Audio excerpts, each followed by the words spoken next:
Κύριε Τζελένη, πες μας για τι ξεκίνησες στο μπάσκετ. Αρχικά ασχολήθηκα με πολλές δραστηριότητες στην καταλήξη στο μπάσκετ. Σίγουρα καθοριστικό ρόλο έπαιξε το ότι μεγάλωσα σε μια μπασκετική οικογένεια με γονείς προπονητές, που αρχικά με μίλησαν στον αθλητισμό και στη συνέχεια στο άθλημα που και αυτοί ασχολήθηκαν. Πόσα χρόνια ασχολείσαι με το μπάσκετ?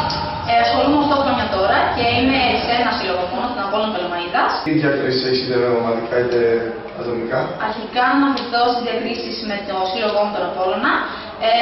Κατακτήσαμε την τρίτη θέση στο Πανελλήνιο Πρωτάθλημα Νεανίδων πριν 2 χρόνια και την πρώτη θέση στο περσινό πρωτάθλημα στη Κίμια Δίας. Ευχαριστούμε πάρα πολύ.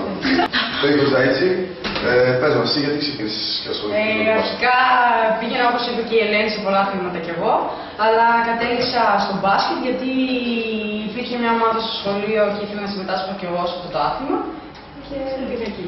Και πόσα χρόνια ασχολείσαι με το μπάσκετ? Ασχολούμαι 6 χρόνια με το μπάσκετ, εντατικά. Ευχαριστούμε πάρα πολύ. Κολοπολιτική, πες μας εσύ γιατί ξεκίνησες το μπάσκετ? Εγώ αρχικά δεν ήμουν πολύ με τον αθλητισμό. Ξεκίνησε η αδερφή μου, η μαμά μου, γενικά οικογενειακά. Ξεκίνησα και εγώ, μου άρεσε.